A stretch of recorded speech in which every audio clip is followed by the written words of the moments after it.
Tyres are among the largest and most problematic sources of waste. Today, over 1 billion tyres are produced annually in over 400 tyre factories. Tyre stockpiles create a great health and safety risk. Tyre fires can occur easily, burning for months, creating pollution in the air and the ground. We know all this. We are the ones driving the cars after all, and we are certainly part of this. But let's not remind ourselves of the problems. Instead, we can think about solutions. These tyres are just one example of how we don't really know what to do with the byproducts of today's society, let alone the fact that recycling doesn't even cross some of our minds. Let's try to look at these tyres not as a waste, but rather as a resource that we humans produce. The same way a bee produces honey, we humans produce these tyres. They are just waiting to be used, rather than waiting to be illegally burned. Therefore, we are really looking at a mine containing a new resource. So it is no longer a tyre dump.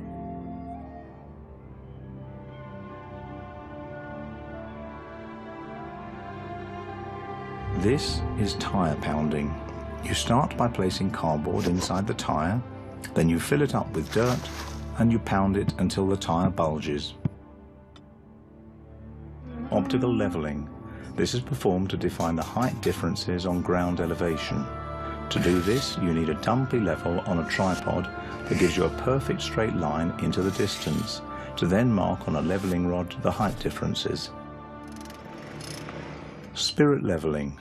This is performed using a spirit or tube level on the already packed tyres to ensure a straight line as every row progresses.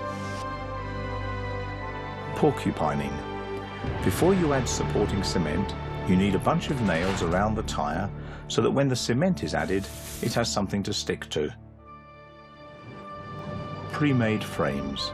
These door and window frames were built in Taos, New Mexico by the Earthship Biotecture team. Then they were shipped to Todos Santos before the build began.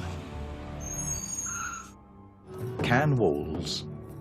Cans are used to build some of the walls. They help fill up the mass and reduce the amount of cement needed. They are easy to lay, easy to learn, and of course, by using them, we are recycling garbage. Glass bricks. To make these, you need 2 bottles of the same kind. Then you cut them with a cutting disc, wash them, and once fully dry, you join them with duct tape to make sure they are well insulated from moisture.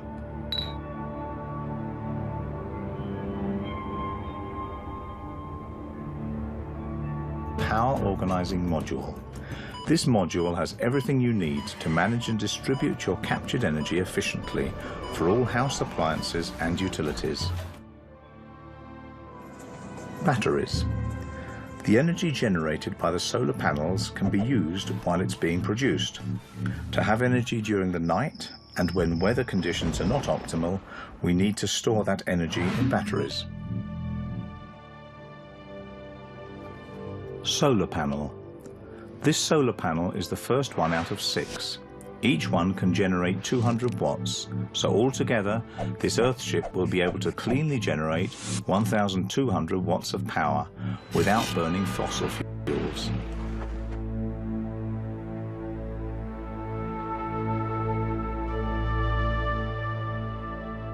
This system can hold 1,700 gallons of water.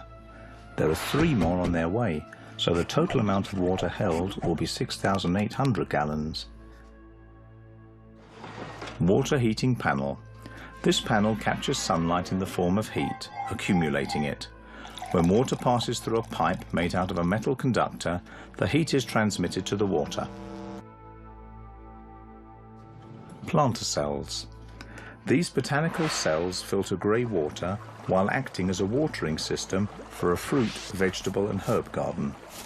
Since it is inside the Earthship and orientated to have sunlight, there's food production year-round. Also, outside planter cells use treated black water for landscaping plants. Septic tank. A septic tank separates solids from liquids and uses anaerobic digestion by bacteria to treat the black water. By insulating it and adding heat, the process is accelerated.